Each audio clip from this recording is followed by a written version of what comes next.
Alright, so welcome to the first ever writing workshop. I'm your host, Thunderbird Prime. The purpose of this stream is to help people with whatever writing they're doing, because guess what? Writing's hard. And even so, I still do it. I don't know why. Actually, I do know why. It's because it's fun. Because I have a story to tell. And damn it, I'm gonna tell it. So I'm planning to do this every first Wednesday of the month. It'll be replacing community night. I mean, we'll still do like the fan art showcase and the Q&A. I just figured writing workshop would be more productive, and well, it'll set me apart from the other VTubers. I mean, even more so. I have my niche, I'm gonna double down on it.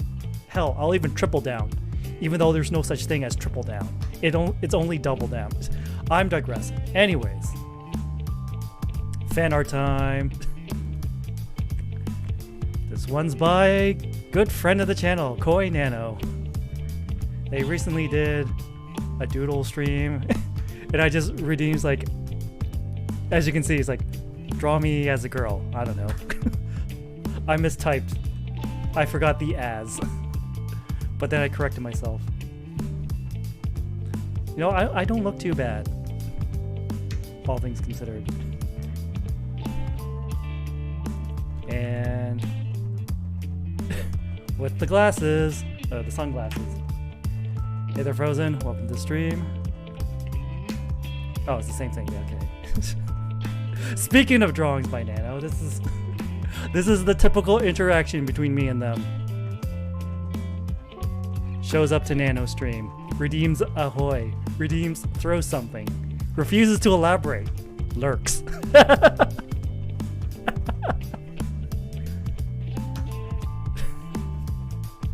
Nano's a good sport about it, though. And lastly, this piece done by one Chuni Onika, featuring me, princess carrying my Oshi, Takamura Takako. And I look very cool, except the thought bubble of me just kind of fanboying is just kind of ruins that image of coolness. My favorite part is that it's like the thought bubble chibi version of me. It's in the style of Zesho Shinai, and also the style of Half-Boiled Delusion Diary. This is an amazing piece. The colors, the lighting, the details, everything. And that's it for the fan art. All right. Now let's go over to my marshmallow. Are there any new questions? There are not. All right. I guess that means we can go right into the meat and potatoes of this stream. As you can tell from the title, we are going to be talking about how to begin your story. Just a forewarning, this is only my personal opinion from just taking examples from what stories I've liked and also stories I don't like, so I can use those as to what not to do. Will this advice work? It's not guaranteed. I just hope it does work. Anyways, let's begin. All right. How to begin your story.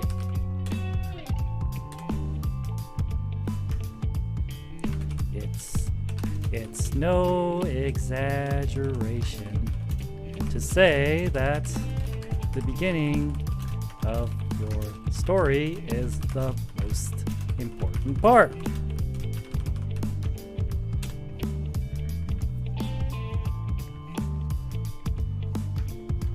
This is where your potential readers will decide to either continue reading or close the tab, book, page, etc.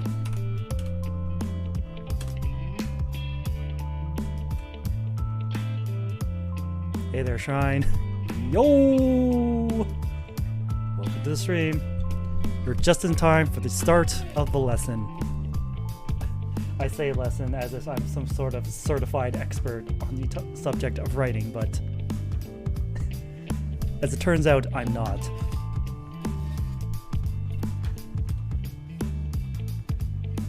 Let's see. Alright, next one. What was my next point? In this online age where it's difficult to keep people's attention, I used to love writing. The school made me hate it. I'm gonna let you in on a little secret, Shrine. The same thing happened to me. Then I left school and then I started liking writing again. Because I could do whatever the fuck I wanted. Of course, I couldn't write because I was busy with other things. You know, like surviving. And, you know, not getting murdered. But I digress. Alright, in this online age where it's difficult to keep people's attention, the opening is vital. Alright. New slide. No. Cut. How about we duplicate? Alright. Next point.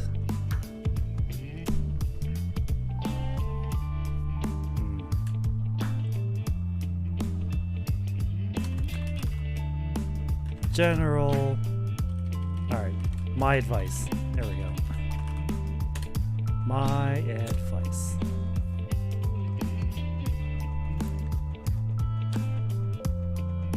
In most genres, you'll want to open up with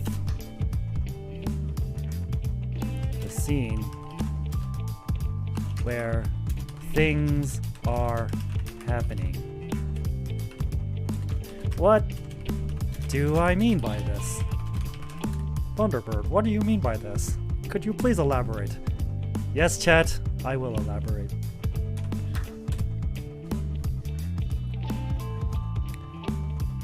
You want to open with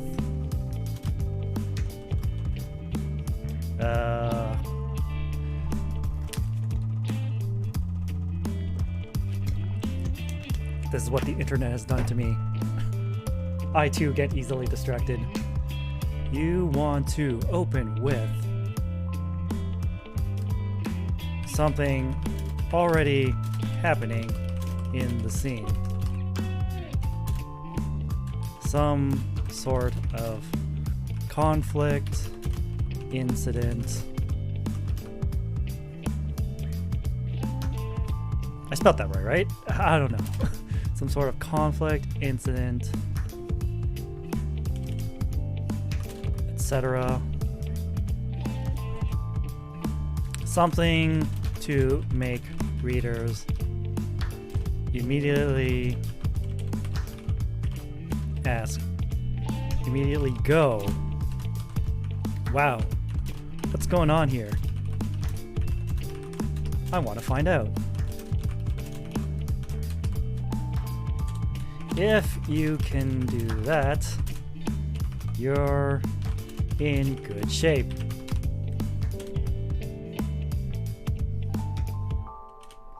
Alright. Duplicate. Next one. What not to do. Examples. Don't open up the scene with someone waking up from bed.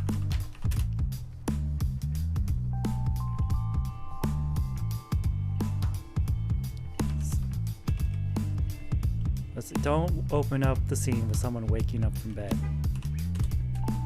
In my opinion, this is dull and boring. Nothing exciting is happening. Just something mundane. This is an effective way to lose your reader's interest.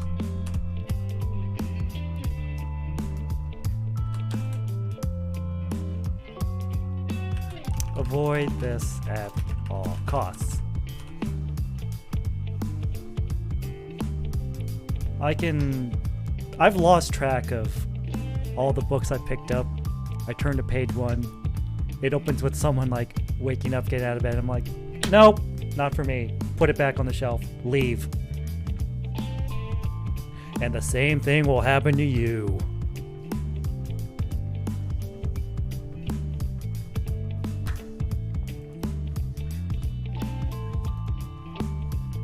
All right.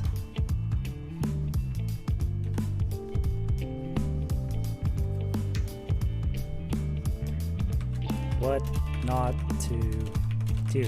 Continued.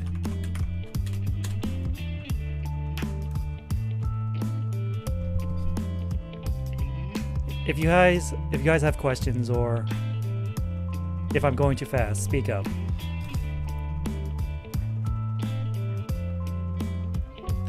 Another example is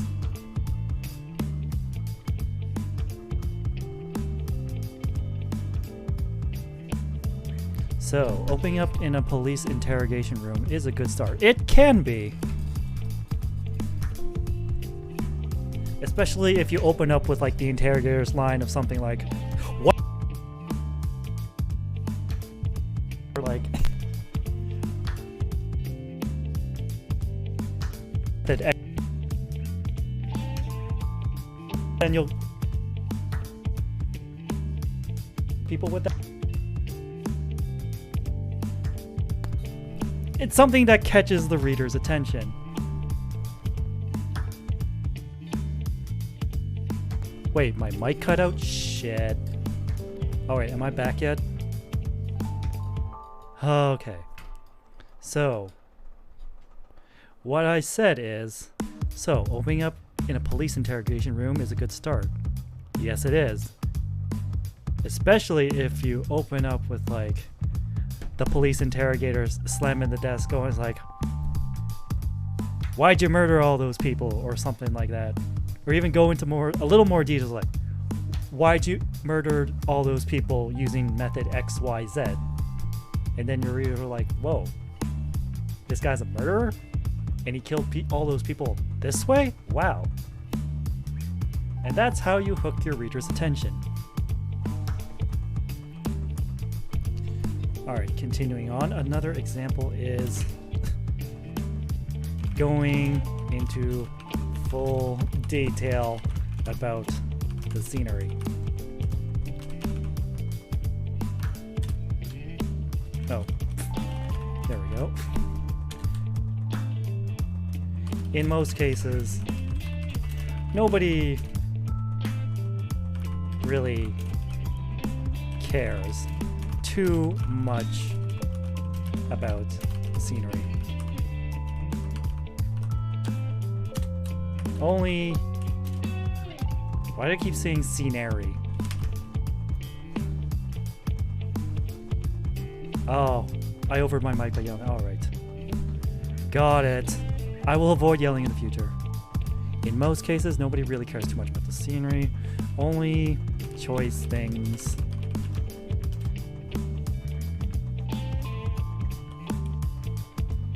Scenery.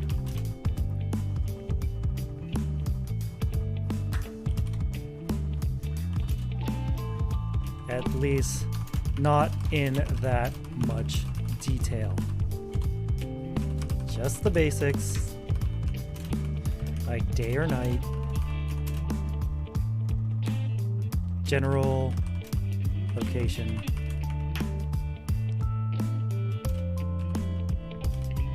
is enough. Also, don't open the scene like this. Sprinkle scenery details throughout text.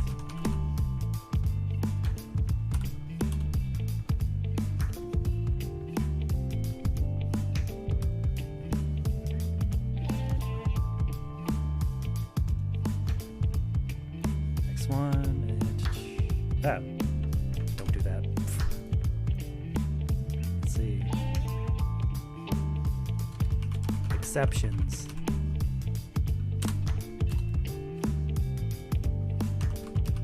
Like all rules, there are exceptions.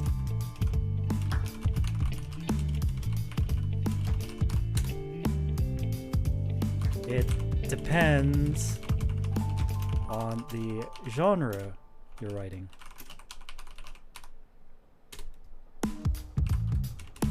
For example,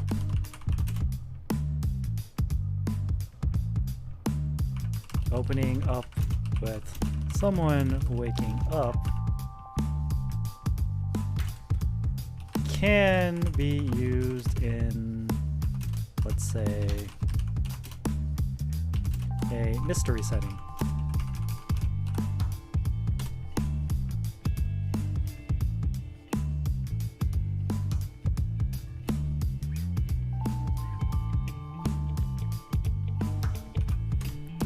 What do I mean by this?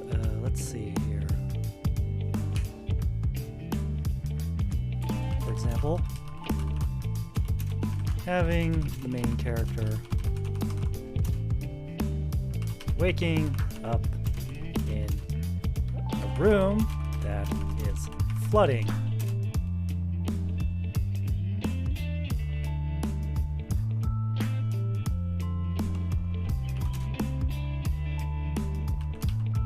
And they have no idea how they got there.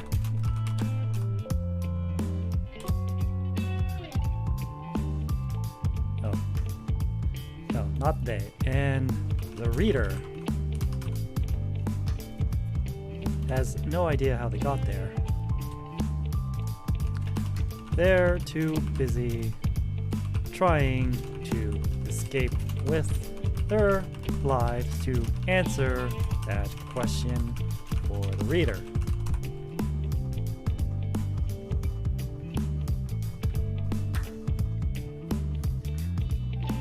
See, it's all about like figuring out how you can put a twist on already established things. That's how you hook people's attention. Like, I just took an example of what not to do, put a twist on it to make it something that can work by combining it with something you should do. Yeah! All it takes is a little creativity.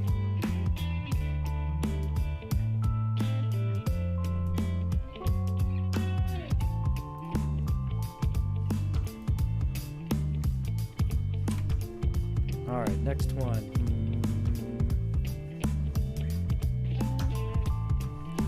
Let's see. Let's see, what have I talked about? Advice. So, let's see. Personal example. For my VTuber lore,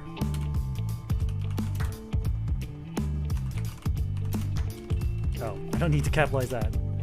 I opened up with me trying to rob someone in the middle of the night.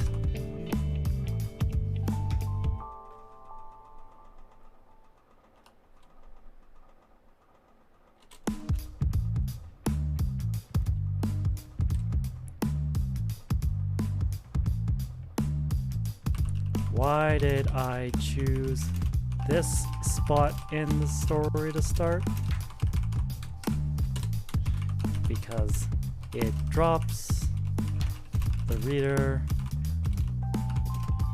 right into the middle of an incident in progress.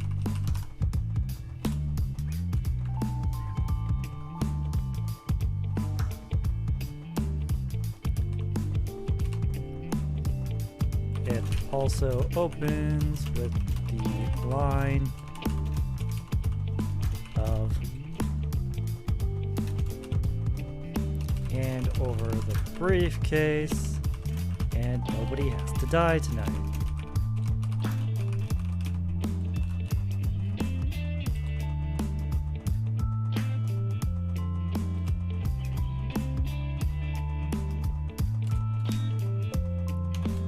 This serves the double purpose of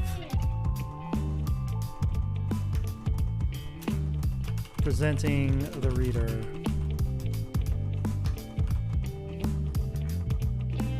with an interesting opening and establishing character.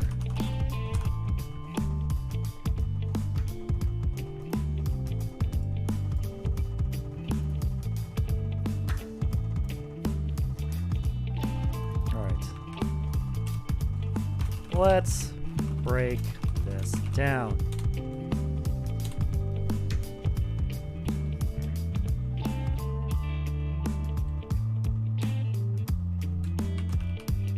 Why? No. There were several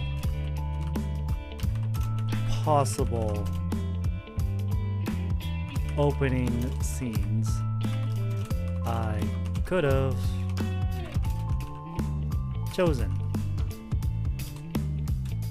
For example, I could have chosen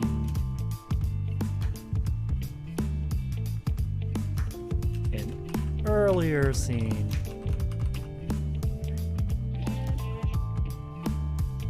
where I rolled into the city via train.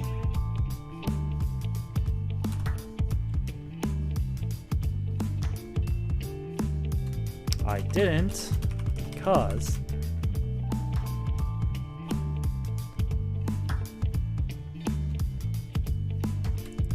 nothing exciting was happening.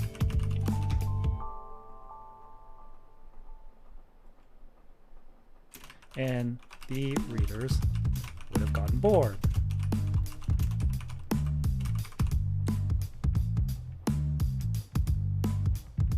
For context, the earlier scene where I rolled into the city via train, I could have gone into greater detail where it's like, oh, I have no money.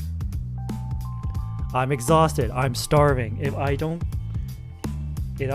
get my hands on any food or cash very soon, I'm going to fucking die.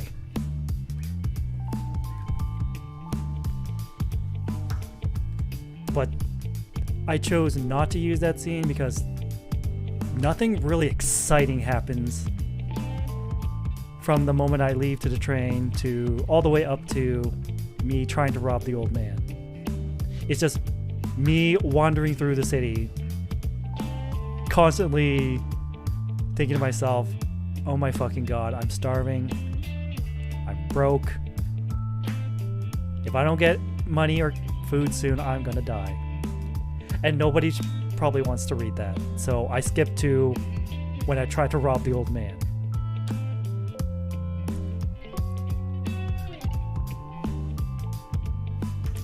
that idea was immediately scrapped.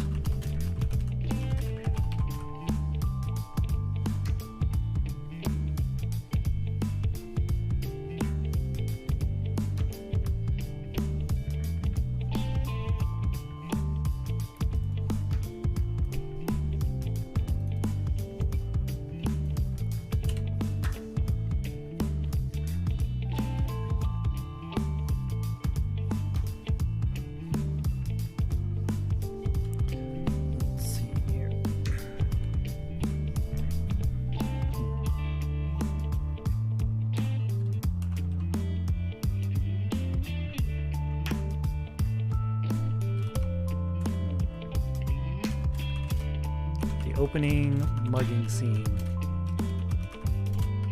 Example.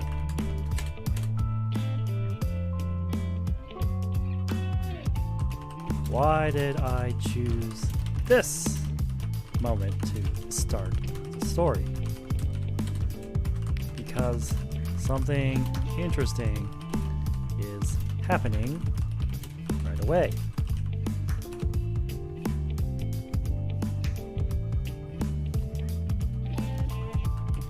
I'm trying to rob someone with the threat of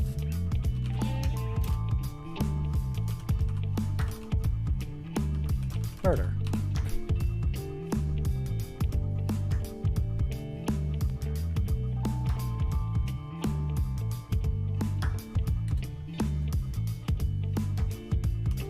Immediate high stakes. Hooks the reader.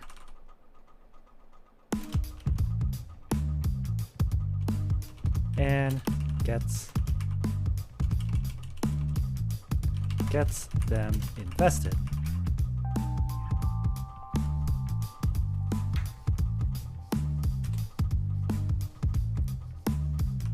This scene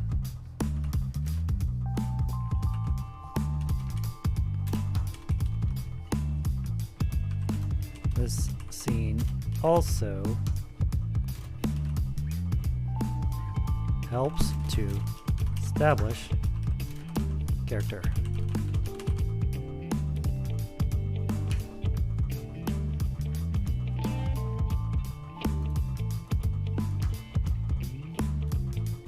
The opening line.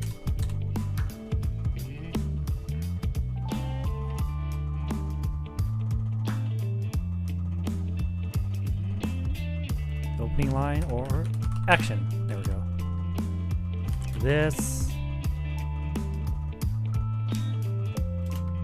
This will help to establish what the character in question is about.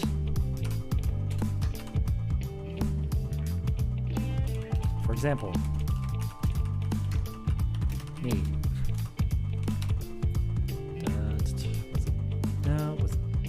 There we go.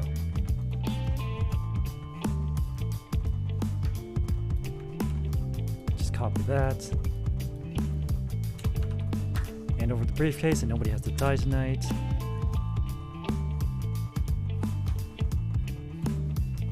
It establishes that I am ready to commit crime.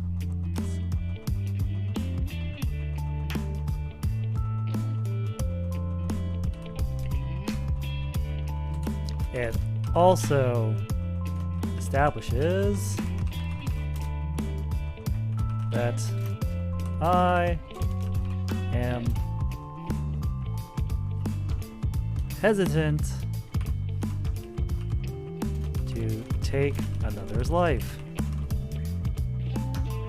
From that second part that says nobody has to die tonight.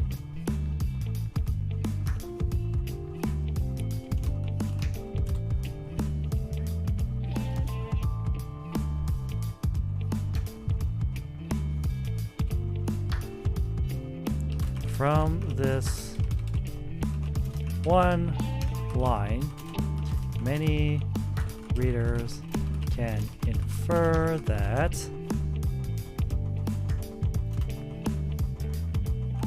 the point of view character, or the character in question,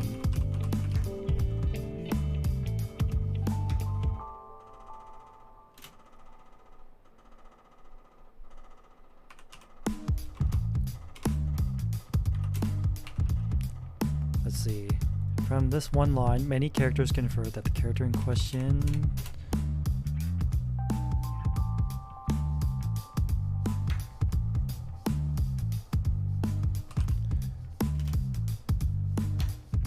is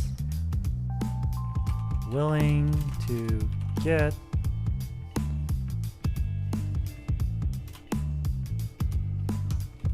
character in question is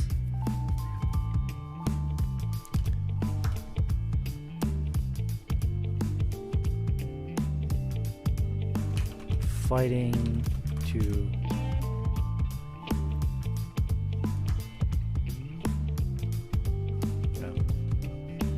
character in question is struggling with himself, whether or not to cross that final line. That final line of murdering someone. That last part that says nobody has to die tonight. It can also carry a double meaning. It's like, is he talking to his victim or is he talking about himself?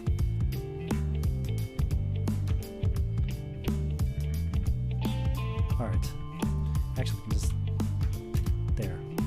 Just so everything fits.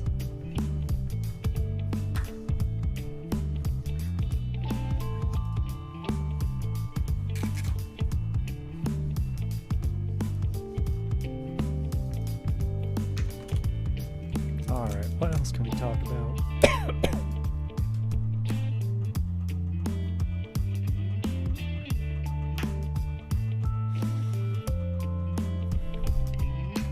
Openings based on genre.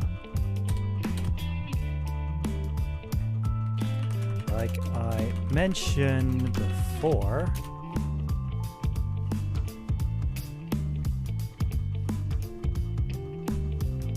some genres can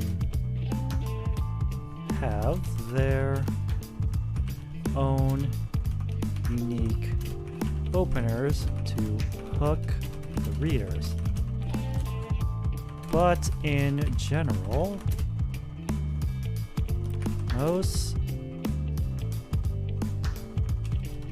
for most genres, it's best to start right. Nope. Oops, wrong right. Right as the action / conflict begins.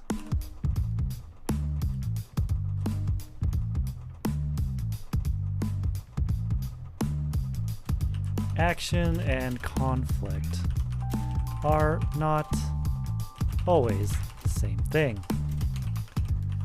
but there's usually a lot of overlap. For example, Frozen's example of a police interrogation.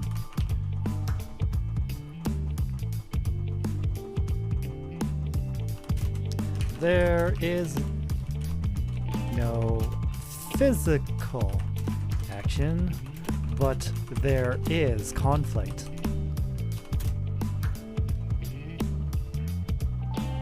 The conflict of the interrogator and the suspect.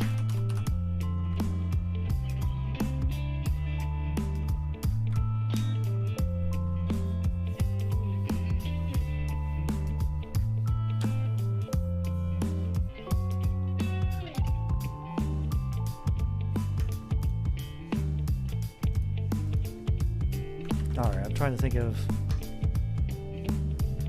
examples.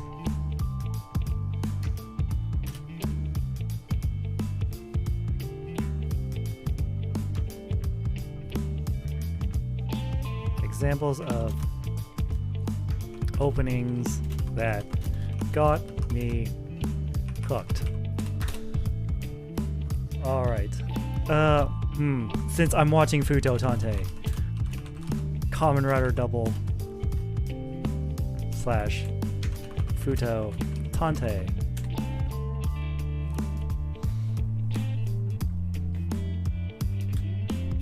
In fact, I'm gonna see if I can pull that up. The first episode of Kamen Rider Double. Well, I'm not gonna show it on stream or play the audio, but you know what I mean. I just want to make sure my memory is serving me right.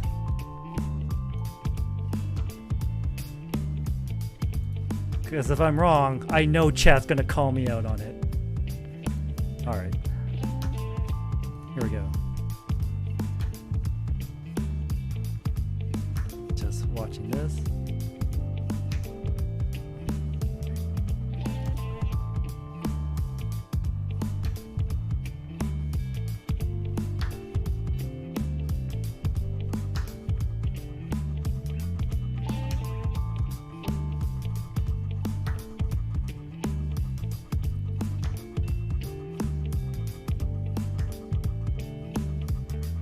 Oh yeah, yeah. Kamen Rider Double. Both open with the incident that viewers will later know as Begins Night.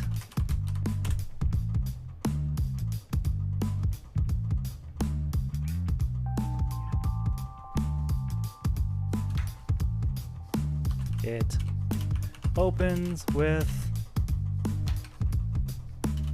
man in a white suit rescuing a boy in a tube while alarms are blaring.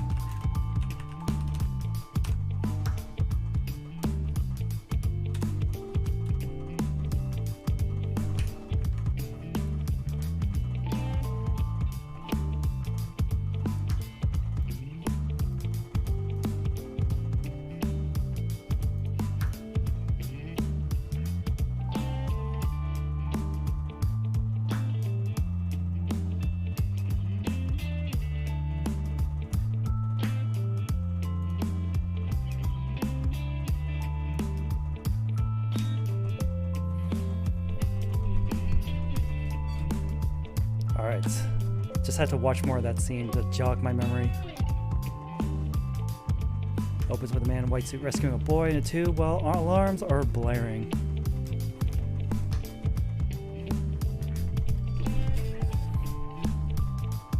You can immediately tell that a big incident is happening.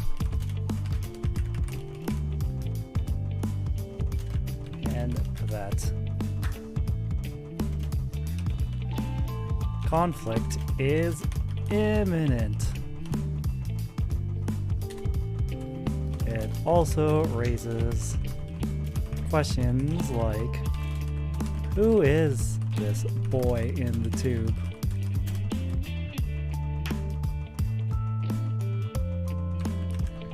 What's the man's stake in this, etc.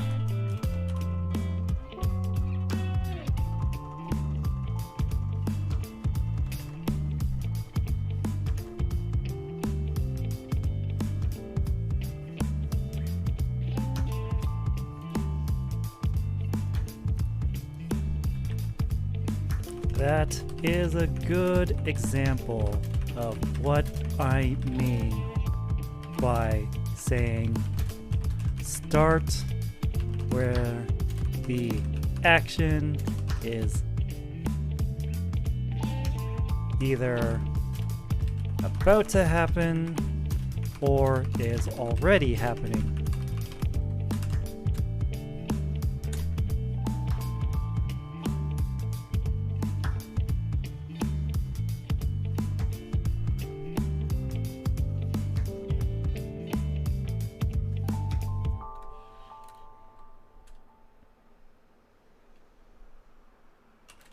People don't want to wait for something to get good. They want it to be good right away.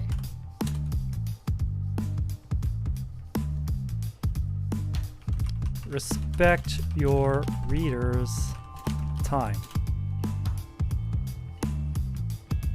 After all, they're choosing to spend their time reading your story.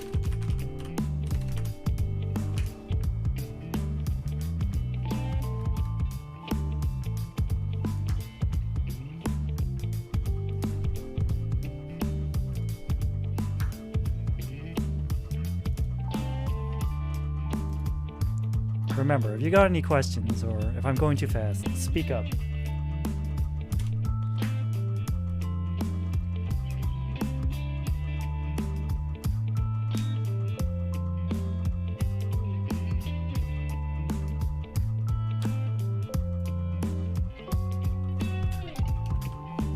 JRPGs, at least recent ones, are notoriously bad for taking a long time to get good. Most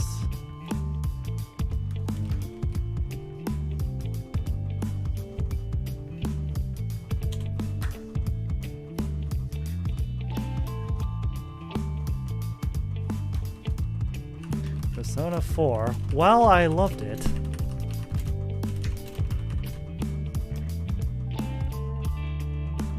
took a damn long time before we got to the action.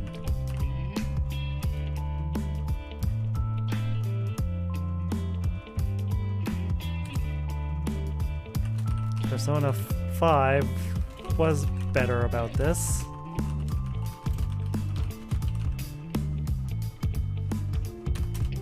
But it still had the same problem.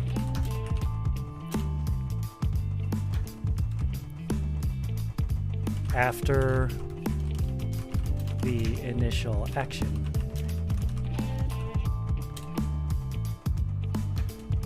Because of this, it's understandable that understandable that many people bounced off them.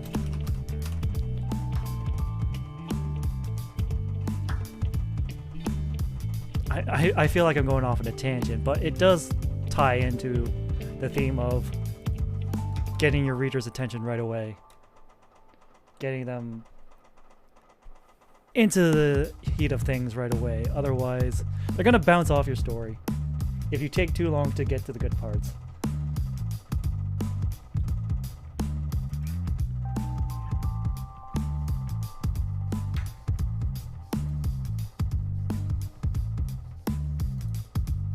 Same with Xenoblade 3. Oh, I've been watching bits and pieces of your stream of those games.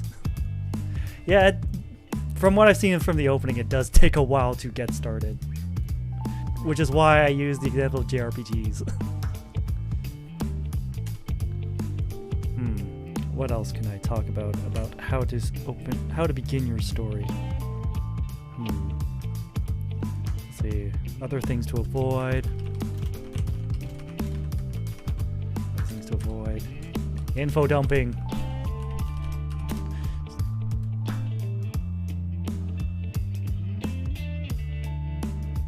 This is not good anywhere in the story, but at the start, it's downright detrimental.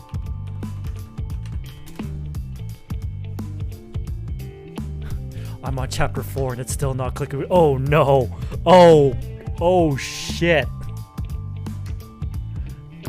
That's not something I want to hear.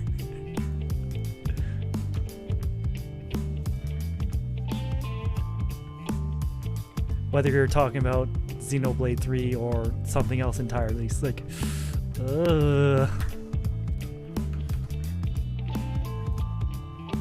I mean, I'm trying to think of other good examples. Like, I can think of a lot of bad examples too. Let's see here.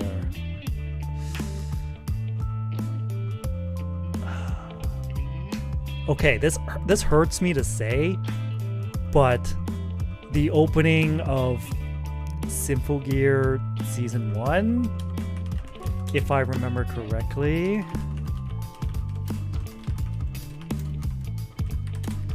it's not the greatest. I got my browser sound muted, so yeah.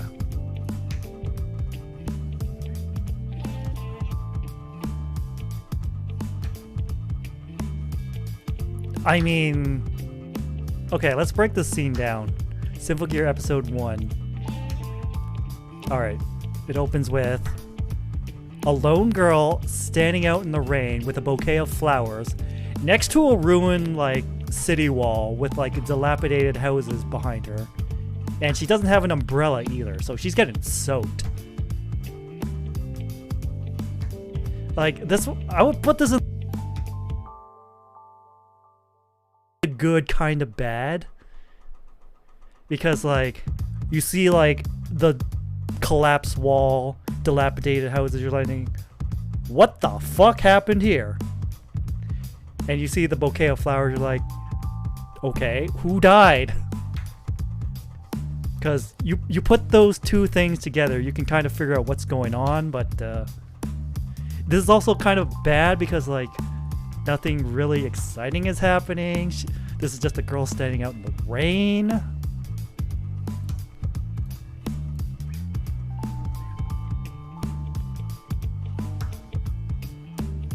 And then the bus comes along, she gets on the bus. They're, like, going through this, like, ruined city.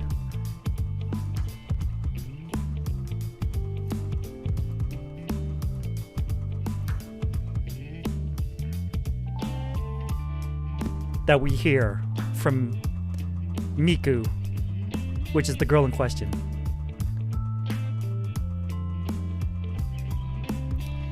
With 8,000 cries, the little cuckoo's bloody tongue, like a flame singing. The saying has it that the little bird keeps singing, even as it coughs up blood. So, I guess you could say this is like foreshadowing. You can only infer is like her dead friend. Gameplay is super good, but JRPGs depend on their story. This is not good. Who makes it? Monolith? Monolith, what are you doing?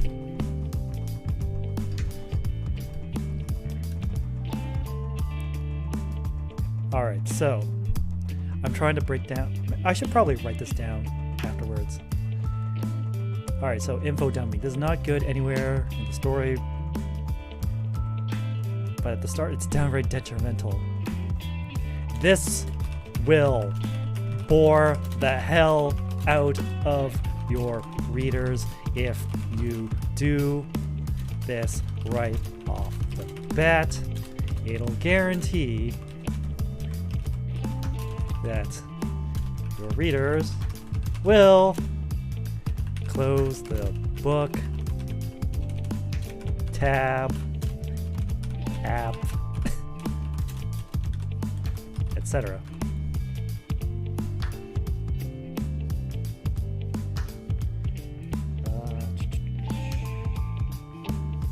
What else? Other things to avoid, info dumping. We talked about mundane things like waking up from bed. Don't do that.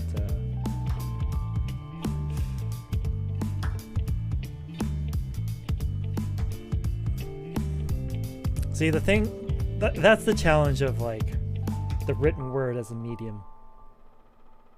Like some of the things that like writing will get like slammed for will be like perfectly acceptable in say like television or movies.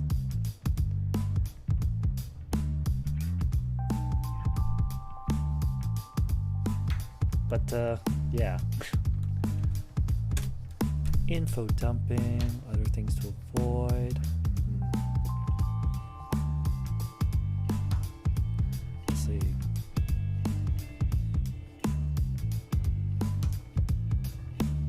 Duplicate the slide, and then we go here.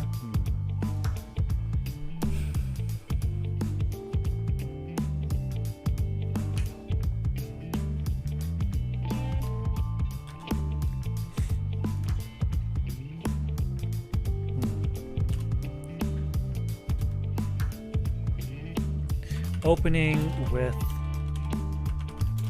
a question.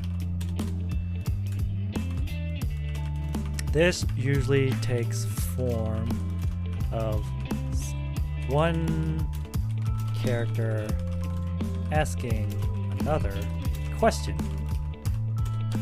This question can also be directed to the readers as well. This is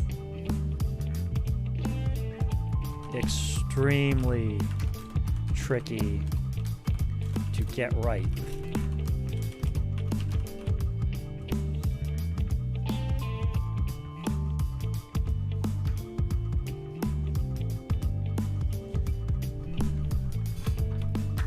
What if that info dumping has some character quips in it, like opinions and such?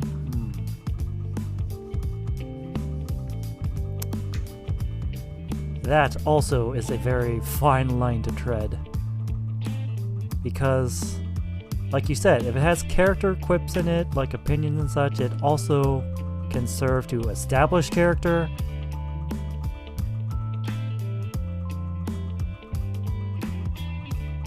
However, you still run the risk of bombarding your readers with too much information. However, if it's tied into the opening incident in question, then you might be able to pull it off. But like I said, that's a fine line to walk.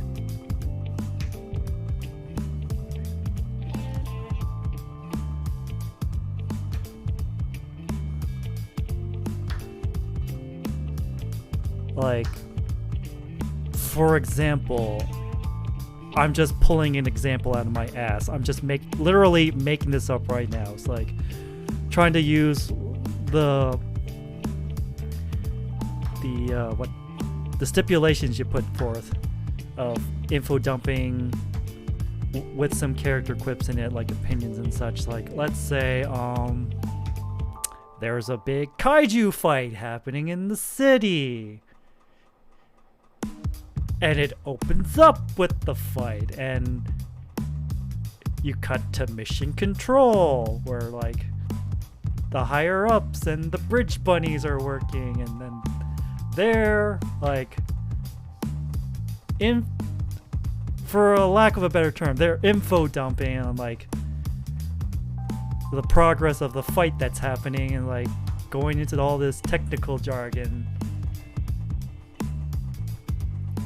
which can serve to establish the setting. That much is true. And if there's like a back and forth banter while like all that info dumping is happening, yes, you can pull it off.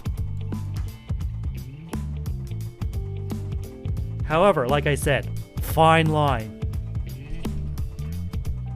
I've seen it happen before. I'm just struggling to remember what good examples there are.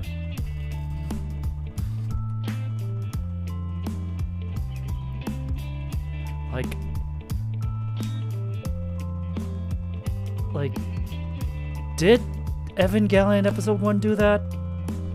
I want to say yes, but it's been so long since I've seen Eva, so I'm not quite sure.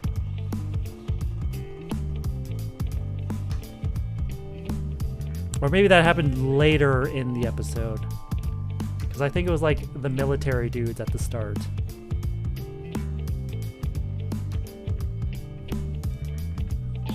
I'm looking at my first chapter as I'm watching this, by the way, and cross-referencing this, trying to see what I'm doing. That's good. That's the whole purpose of this stream, is that I can help chat with whatever writing their endeavors they're currently undertaking right now.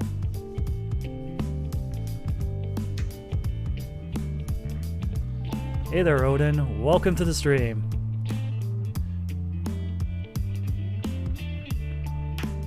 Welcome to the first stream of Writing Workshop, where I kind of bumble my way through with general writing tips, trying to help chat to improve their writing, while at the same time trying to improve my own writing.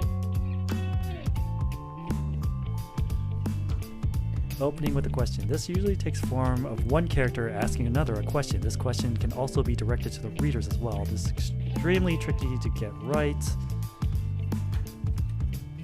This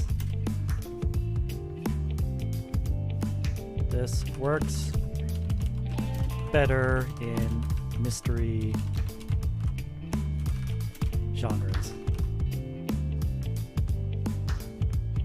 Mystery or psychological genres.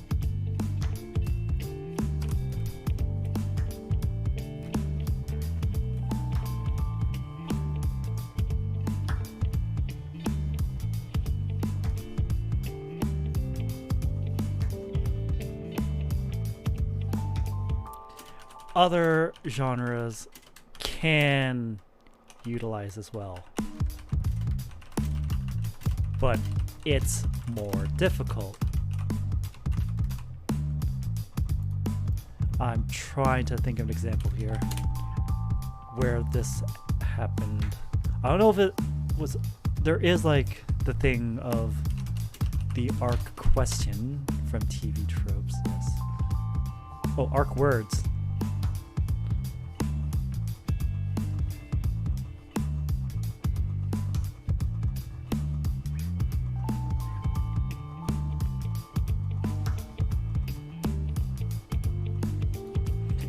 Oh hell yeah, I need this. I keep coming up with ideas that I want to write, but never end up writing them.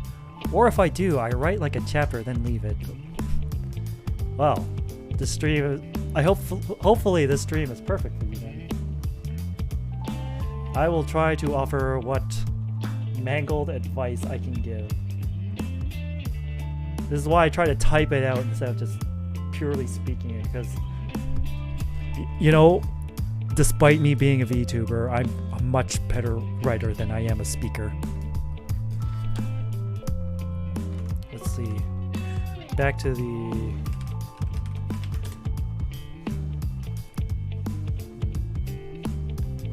Let's see. Arc.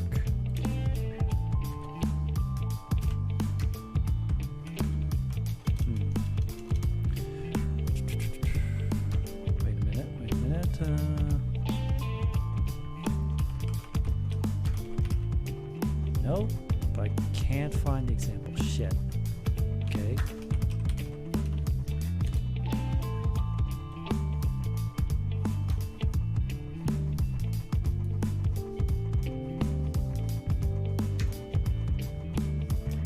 Alright. I think I found the example that I was going to present. Example of... I don't know if this happened at like the opening, but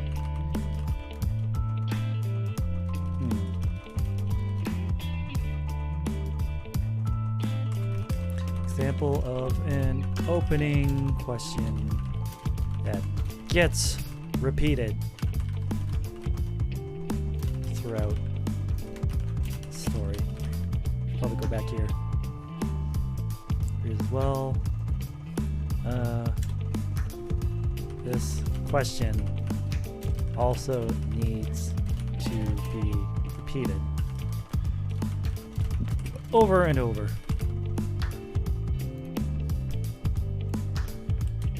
From Tales of Berseria. What was the quote? Why is it you think that birds fly?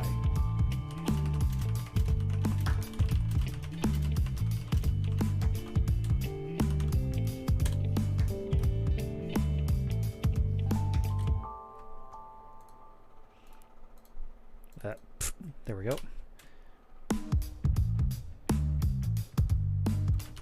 It's a question that gets repeated to many characters, including the main character. It's also a question that the players can ponder for themselves.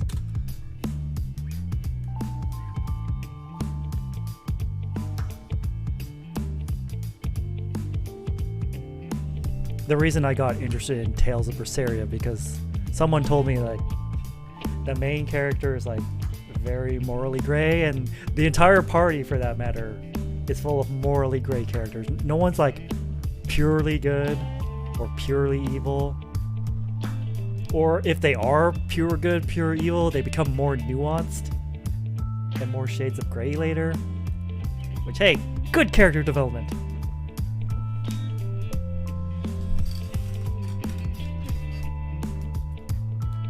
So let's see.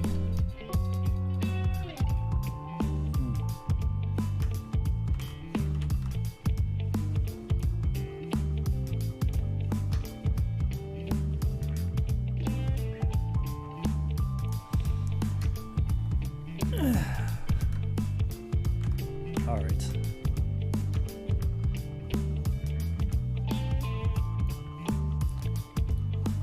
Yeah. Opening with a question. Very cool, but also very tricky to get right.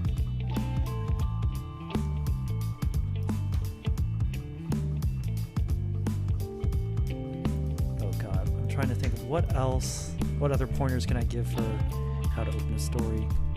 Let's see, what have we done so far? We've done like, we talked about starting just as the action's about to start or while the action's already in progress. That's usually the most effective way to hook your readers.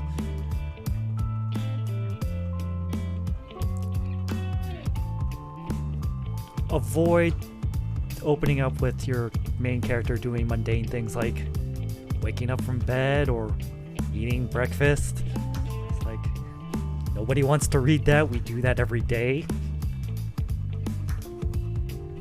Let's see, what else can we talk about? Yeah, this is completely improvised. I did not prepare beforehand. I just thought, you know, maybe I can help people, help chat with this stuff.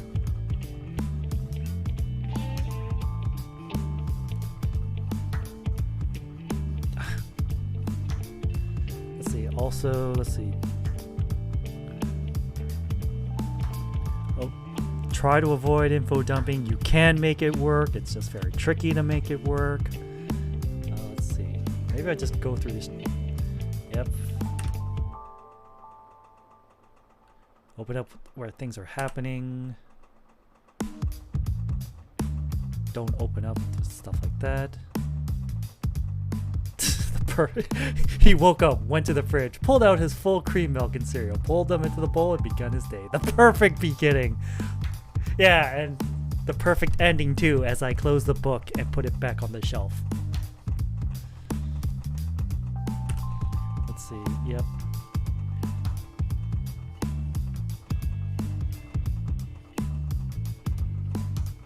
Yeah, this thing is like going into full detail about the scenery. Like, movies can get away with this because they're a visual medium.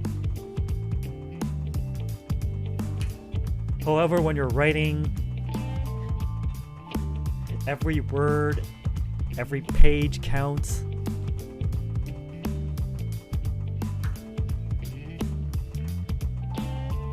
Like, you can sprinkle some scenery details throughout the text, but don't open it up like this.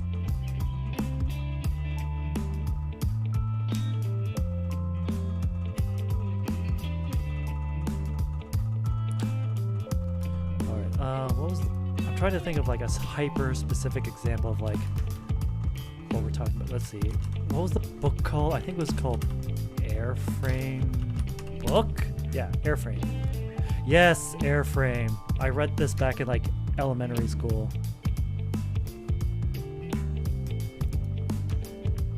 Let's see. So yeah, the book opens up with like a plane crashing or in progress of crashing.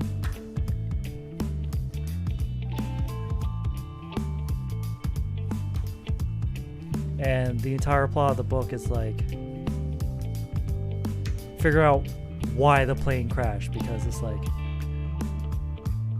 the plane has an excellent safety record. The captain's highly skilled, making the possibility of human error unlikely.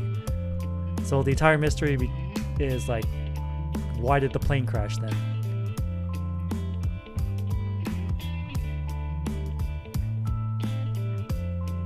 So yeah, that's certainly a good way to open up the book, is in progress of a plane crash.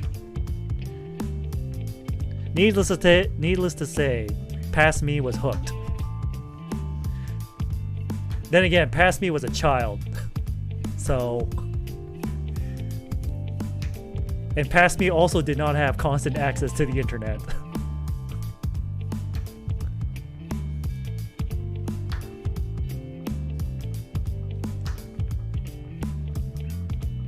Yeah, but like I said, every rule has their exceptions.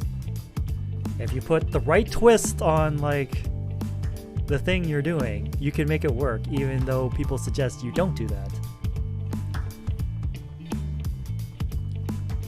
I don't know, Serial seems like a perfect beginning. I mean, if you want your day to be normal, then yes, it would be a perfect beginning. However, stories are usually about things that are not normal.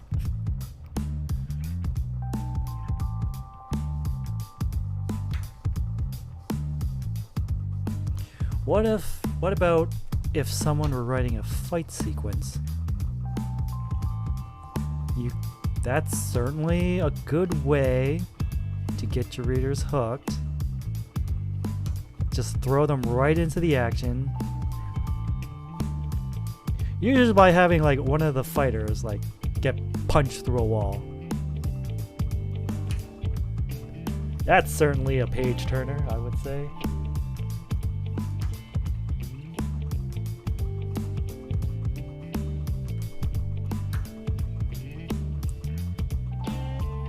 And then I gotta use like, I went into details of like my own VTuber lore as an example. How I chose to open up with me trying to rob someone in the middle of the night at knife point. Because it's shortly after that that I do my first transformation. So I chose that point to get started right away.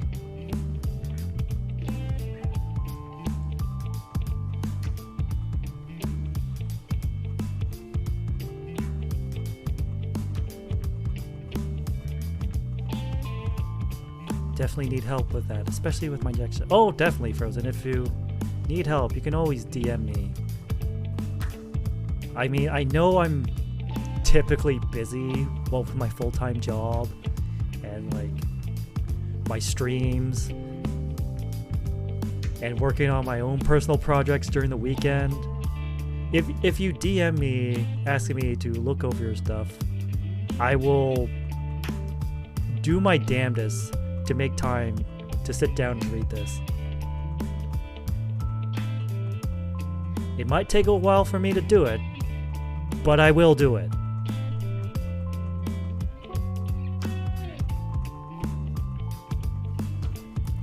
Oh wait, I thought of a movie which had a pretty good beginning. Don't know if it would translate to writing, but Mission Impossible 3 had a very good beginning that drew people in. Well, Odin, please tell me more. We can break that down together.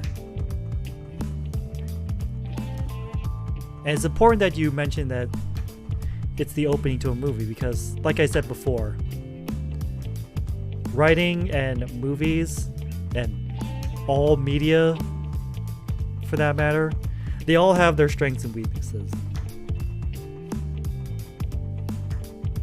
I think the best example I can think of was the difference between the One Punch Man manga and the One Punch Man anime. The scene where Saitama is on the moon and he's trying to get back to Earth. In the manga, like, you can see his inner dialogue of him trying to figure out how to get back to Earth from the moon. However, when that scene was adapted in the anime, because of limited time in an anime episode, whereas in a manga chapter you can take your time reading it, they didn't have the time or luxury for Saitama to recreate his internal monologue, so instead they recreated his monologue using actions, where he grabs a rock from the moon, he tosses it up and down to check the gravity of the moon, and from that he's able to figure out how hard he needs to jump to get back to Earth. And when someone broke that down for me, I was like, damn, that's how you play to the strengths of your media.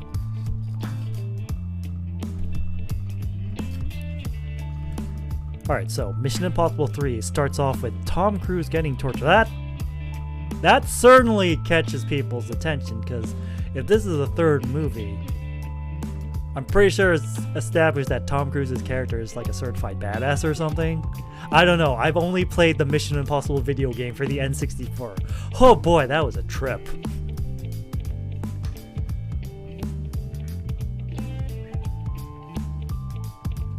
But yeah, I can probably tell from the perspective of longtime fans of Mission Impossible, there's already like several questions racing through their heads, like, why is Tom Cruise's character being tortured? How did he get captured in the first place? Does that mean that this new enemy is that much of a threat?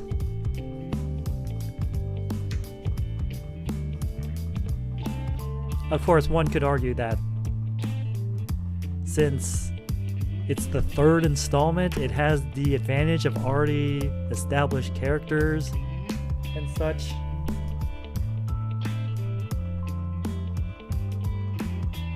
I have found a good written account of it if you desire. Yes, please share with the class. Let's see if this translates well to written form.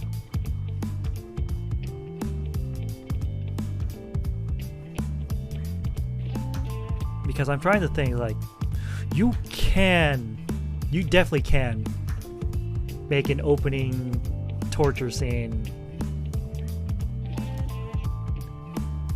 make it very captivating for potential readers. I mean, captivating in a morbid curiosity kind of way.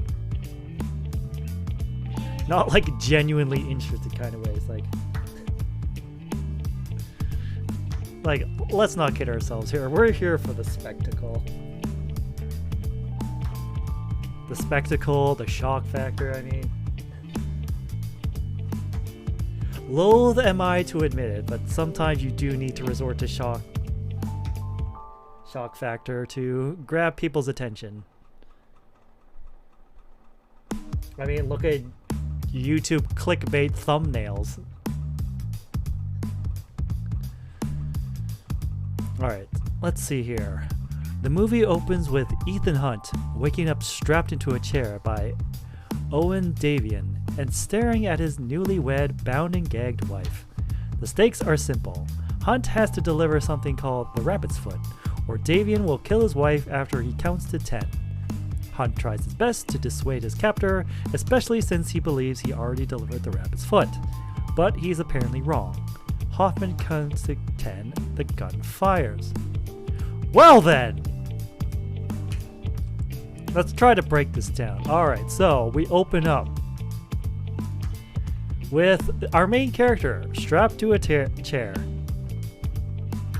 And on the opposite side of him is his newlywed, bound and gagged wife. So we've established the stakes.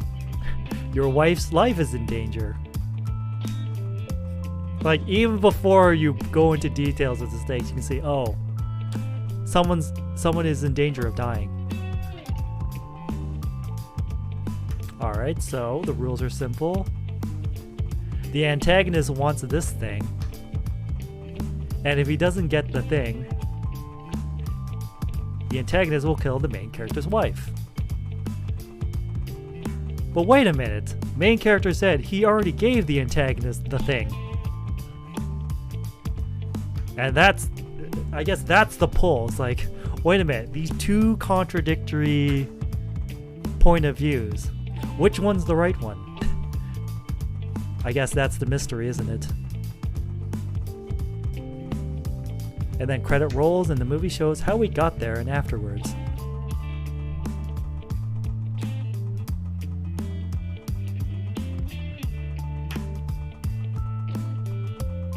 Alright, let's see. So we have... Yep, start the scene right in the middle of the incident. Establishing the stakes. And putting a twist in the stakes too. Because antagonist wants thing, but main character claims that he already gave the thing to antagonist. What's going on?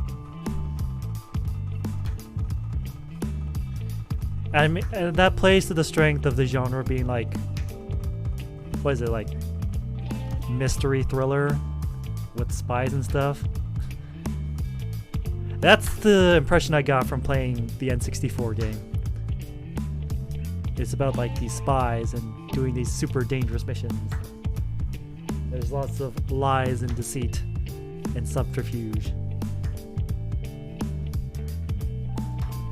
And when that all fails, good old-fashioned violence.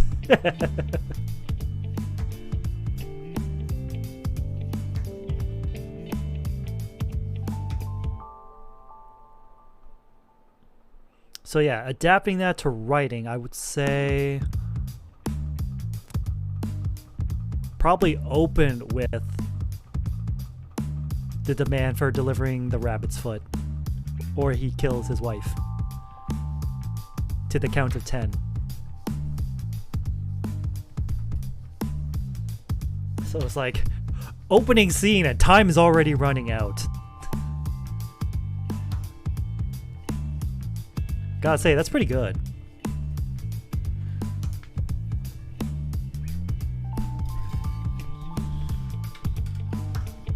And then in this slide I go into examples of like, oh, I started here. I started at me trying to rob someone in the middle of the night. Because that's when the incident starts. And I go into examples like, I could have started with me getting off the train when I entered the city, but that's just mundane shit. No one's gonna read that. So let's skip that. And then another possibility I didn't write, but I can go into detail now, is like, what was I doing before I got on the train? Well, if you were there for the birthday stream, you know what happened. TLDW, too long didn't watch. I was getting hunted down by some quote-unquote very nice people. I love that Hayate no Gotoku coined the term very nice people and turned it into a euphemism for obviously not very nice people. It's like very nice people refers to people who are obviously not very nice. But it's like it's an anime. They can't really say, you know, It's the bad people. I just find it funny that it's entered into my lexicon. It's like, very nice people. So yeah, back on track. I was getting hounded by some very nice people.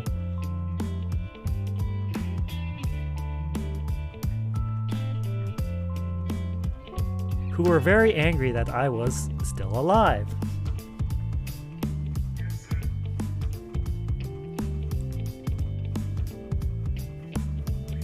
And after a lot of close calls, I managed to jump on the train where they refused to follow me because I was heading into a very dangerous city.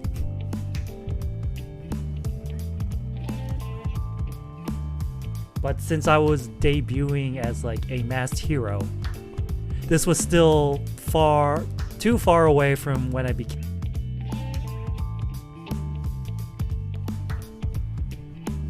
I chose an opening incident where it's very close to me becoming a masked hero.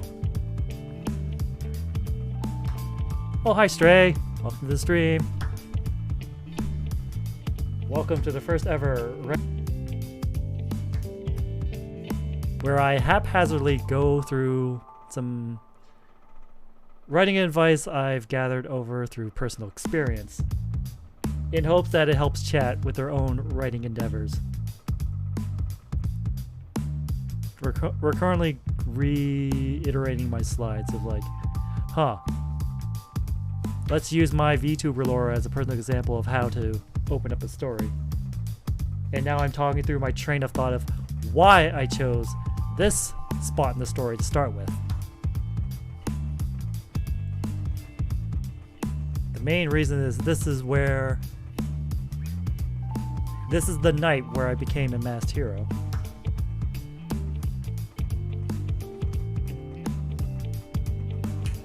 And this opening line serves double duty of opening incident and establishing character. As I go into detail, I think the next slide. Nope. Yeah, the opening mugging scene.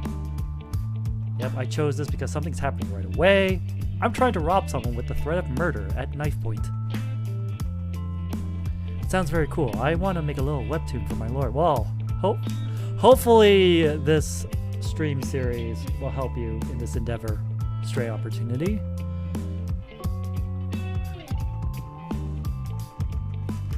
So yes, this is like kind of like the opening scene that Odin's Luck posted. It's like, alright, both have high stakes of murder, or the threat of murder.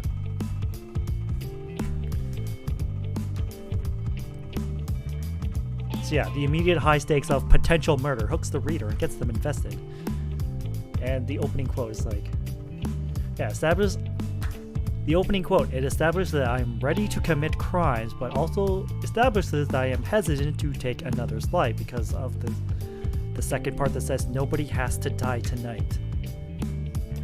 Like, the choice of words is just as important. Like, the words nobody has to die tonight implies hesitation in taking another's life.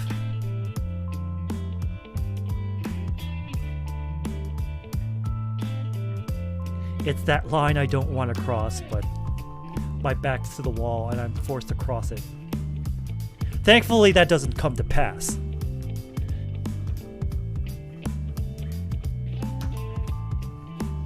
Oh boy, if I did cross that line, I probably wouldn't be here right now.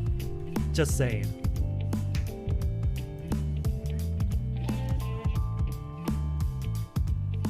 And then I went to talk on about how different genres can have different kinds of openings, like going back to Odin's example of like a super spy thriller.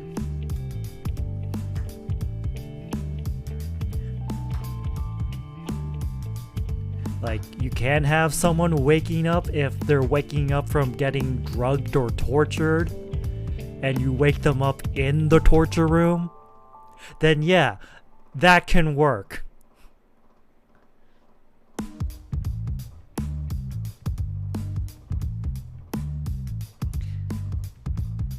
as long as you quickly establish that they are in fact currently being the subject of torture. Like, say they're waking up and feeling like their hands are bound, or like you're waking up upside down. Yeah. I can see how that would be more effective than just simply waking up from bed. Like I said before, all rules have exceptions. It all comes down to how effectively you can make those exceptions.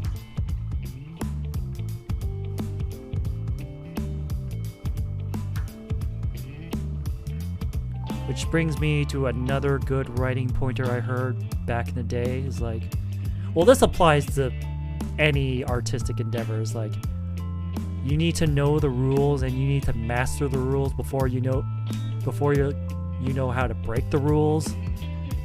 And that especially applies to writing.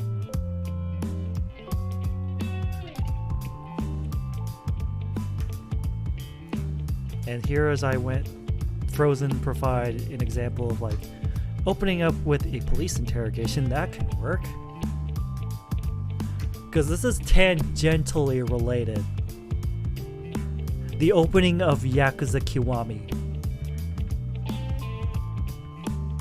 It opens up on a rainy night in a small office with a man standing over a dead body with his gun in it, with a gun in his hand.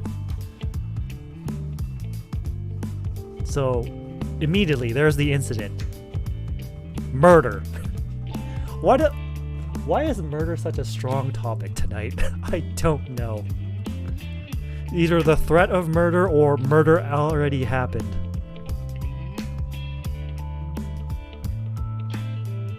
But yeah, if that's the same opening they use for the original Yakuza, I can see how that's an effective opening.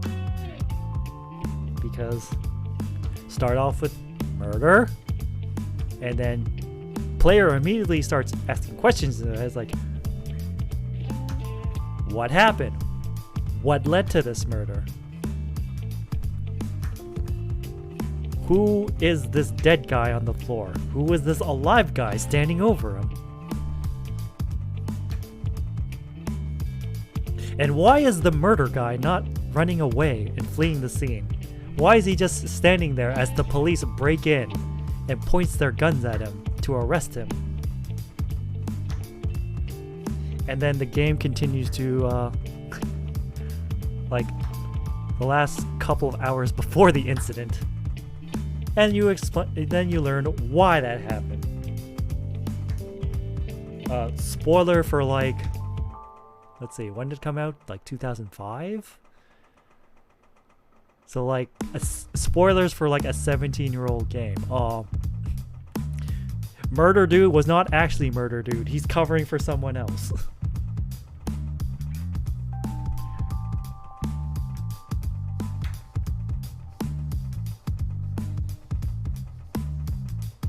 It's not really a spoiler if it happens like right at the very beginning.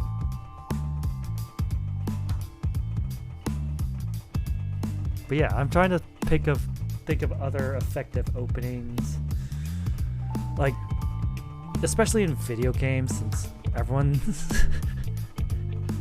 we've all played video games. All right, let's see. Devil May Cry 1, and not that great of an opening. It's like a monologue of the legendary Dark Knight Sparta. 3, however, 3 was more effective. Of course, like 3 is like such a good game in general. Devil May Cry 3, the opening, it opens with the two brothers dueling it out in the rain.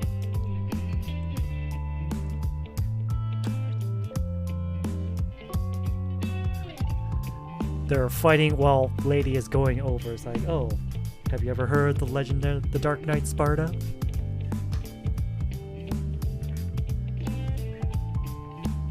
Everyone thought they were fairy tales, but it turns out the legend was real. How do I know? I met the Sons of Sparta. 4 was the Not as good as 3, but come on, that's a high bar. 3 is such a high bar.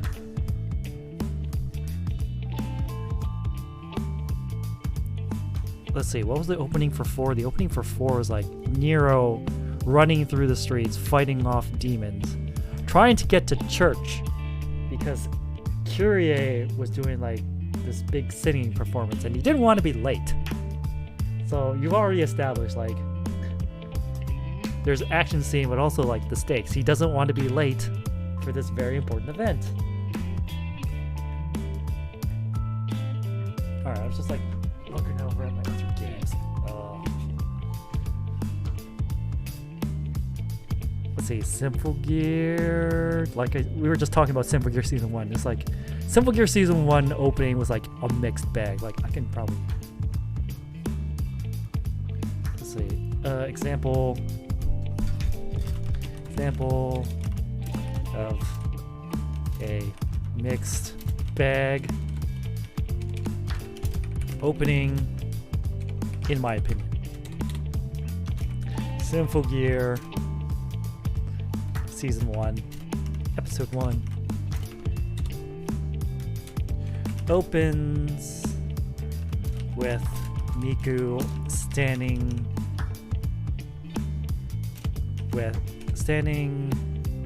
in the rain with a bouquet in hand. Oh, what the hell? That's not how you spell bouquet? Okay, I'm being gaslit by Libra.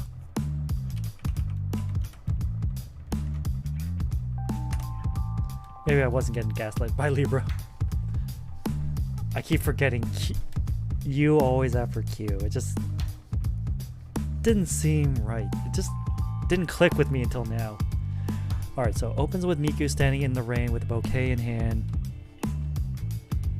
And no umbrella. Oop.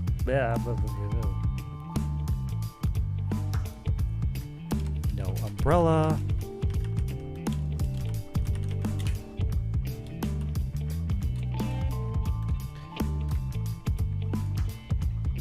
A collapsed wall and dilapidated houses can be seen in the shot.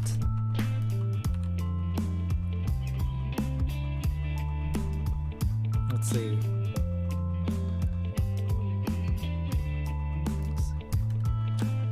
Alright.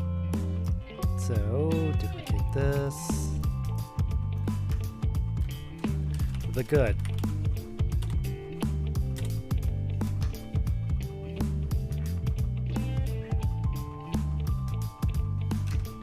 Let's see.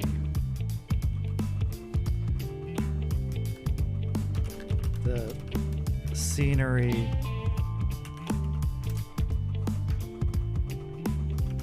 tells the viewer that something big happened. No. Yeah, the scenery tells the viewer that something big happened. Slash.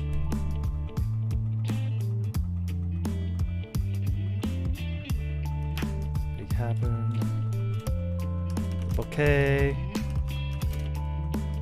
And the rain together tell us someone important to character question has most likely died recently.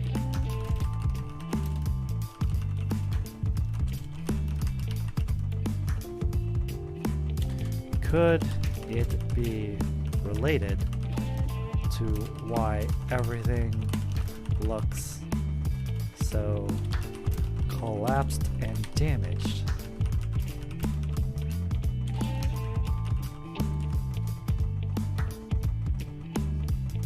Or we talked about the good. What about the bad? Bad.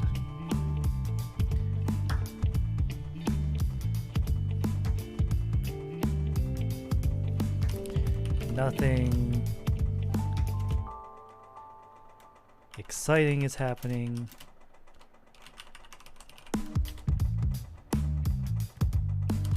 Maybe the incident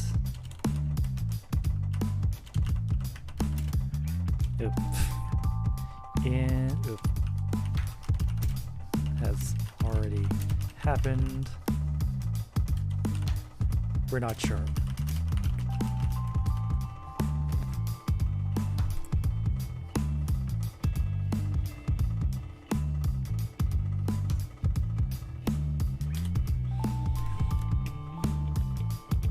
Let's see. Nothing exciting is happening. Maybe the incident's already passed, but I just said that it's better to drop the reader/viewer at the start of or in the middle of the incident. Let's see, maybe the incident has already happened, we're not sure.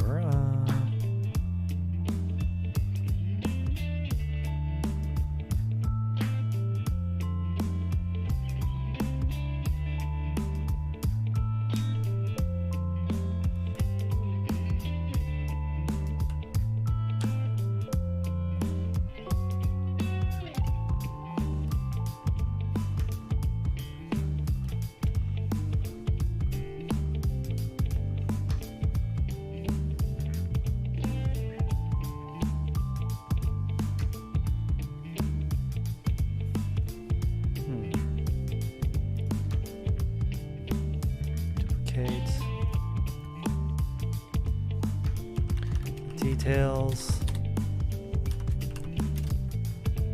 A collapsed wall. Houses. And later the city and graveyard. Hint at something devastating happening. Miku's line of what was it? Singing until they're was it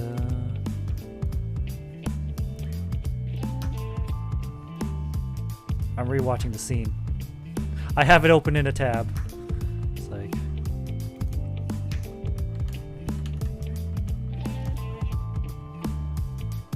singing until blood spilled from her mouth.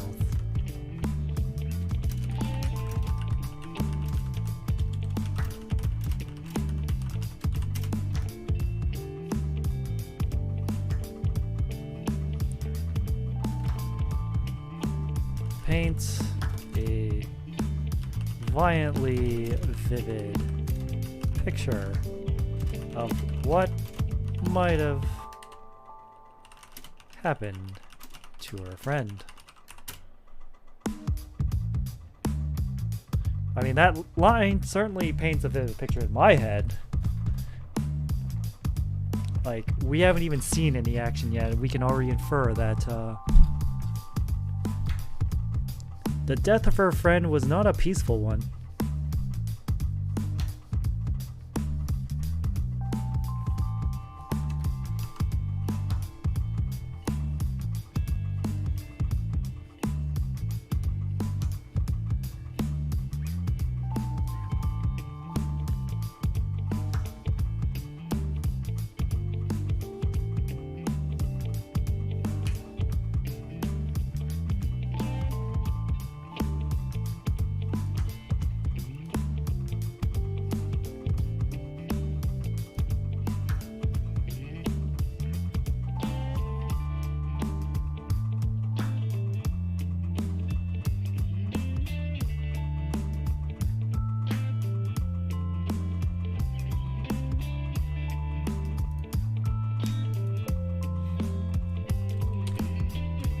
Then we rewind back 2 years to start of the the incident. Like I said, this opening scene of Symphogear Season 1 is both good and bad, which hurts me to say out loud since I'm such a big fan of Symphogear.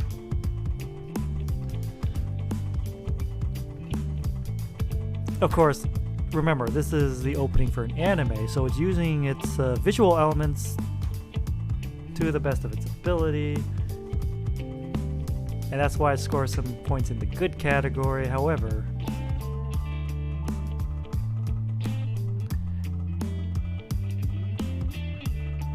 there are still some things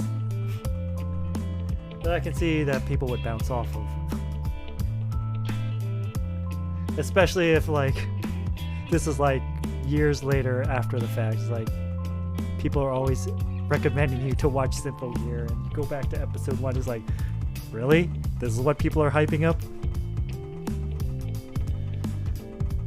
Anyways, let's see.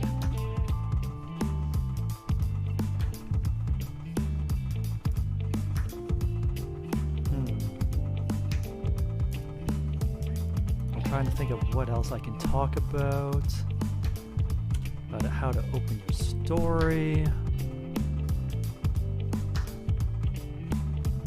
You can tell I'm not a professional writer, otherwise I'd have this presentation down pat. Alas, I am still an amateur.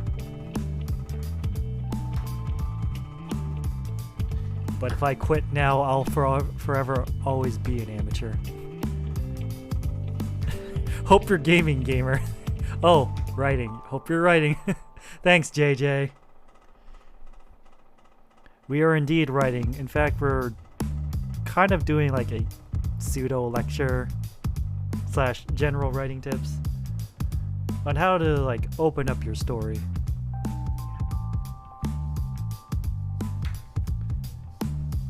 We've already went over the gist of it.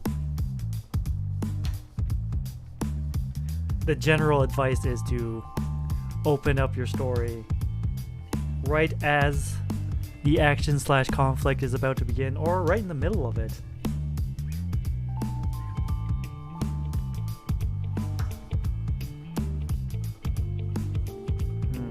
Let's see. I mean, I was gonna write something, but then I realized I wrote it like back here. It's like, it's no exaggeration to say that the beginning of your story is the most important part. This is where your potential readers will decide to either continue reading or close the tab, book, page, app, etc. In this online age where it's difficult to keep people's attention, the opening is vital.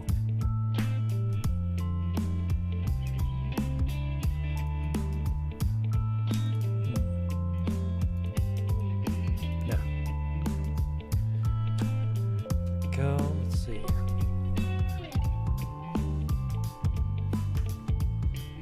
I guess I should just reiterate that different genres have different media have different strengths.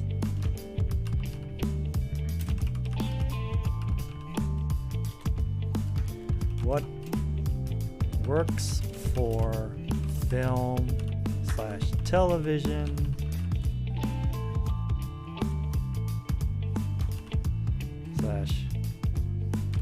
/ animation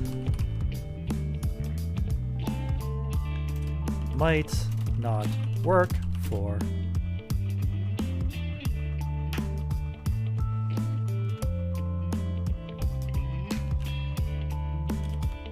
written media.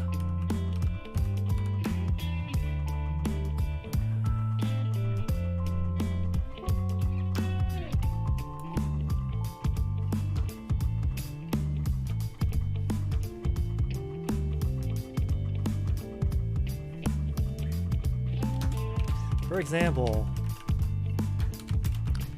the opening scene I talked about for Symphogear wouldn't translate that well to words.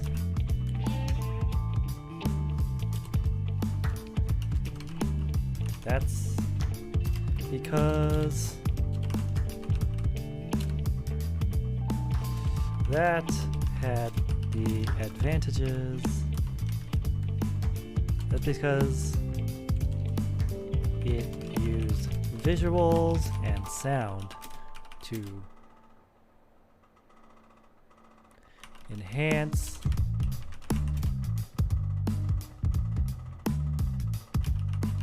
your opening scene and establish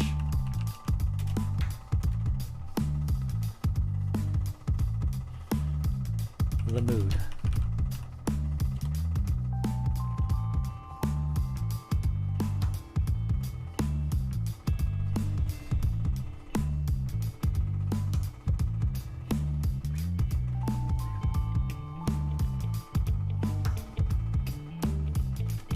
Books and writing cannot utilize that.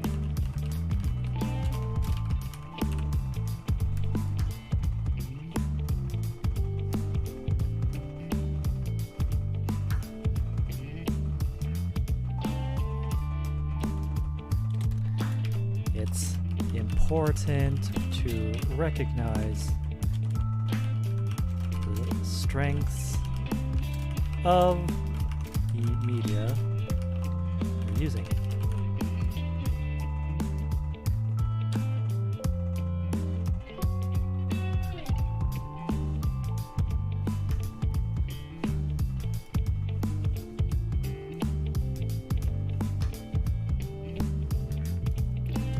This is why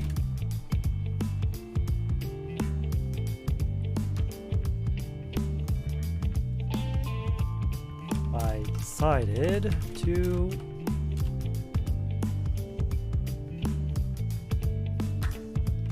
release chapter videos in a visual novel like format.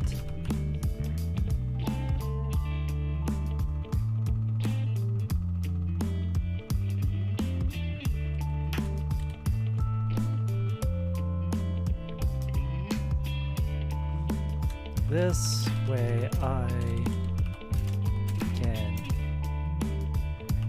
utilize sound effects and music to enhance the reading experience.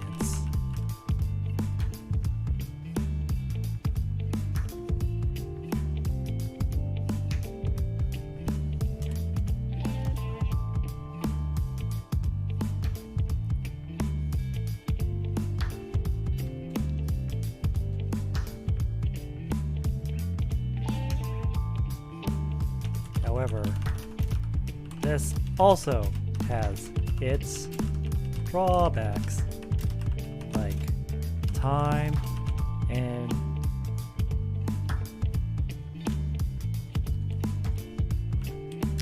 time is the biggest obstacle.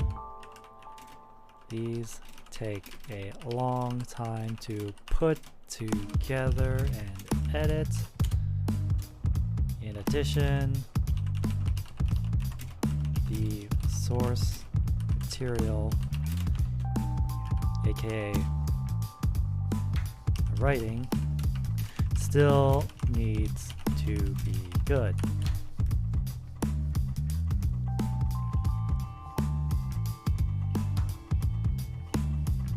I realize I'm making a lot more work for myself by doing these lore chapter videos. However, I still think it's worth it. And this kind of circles back to the first point I made back in the first slide, where I talk about how in this like modern digital age, it's hard to keep people's attention.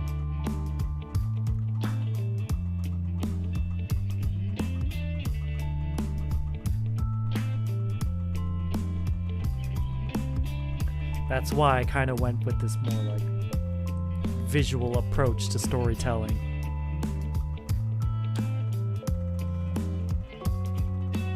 Because I know that it's hard for people nowadays to like sit down and read something as opposed to like looking at a picture or watching a video, which is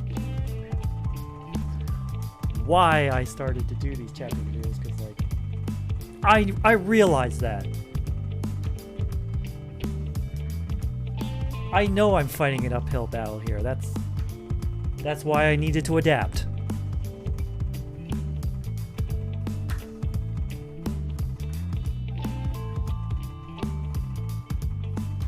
But having said that, these writing tips I'm giving out, they apply to whether you're writing a story for like a book, or you're like writing out a script for like a webtoon or an animated series or a film. Because all these things like TV shows, movies, cartoons, anime, they all need a writer. And if you're gonna do anything, these things, you better write a damn good story.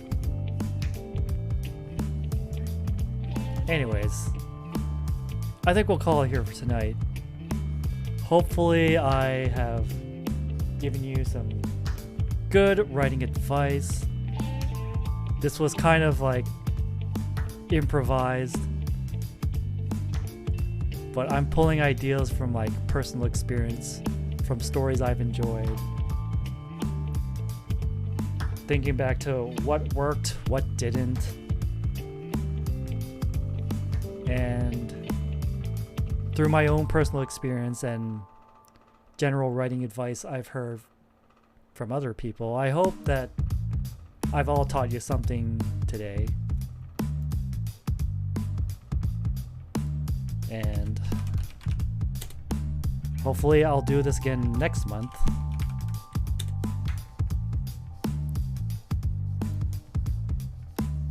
Hopefully I can think about the next topic more than not at all.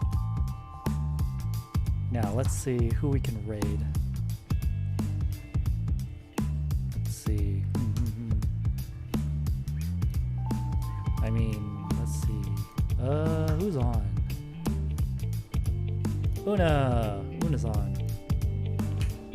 Alright. Wait. Okay, no, we raided Everweather last night, so...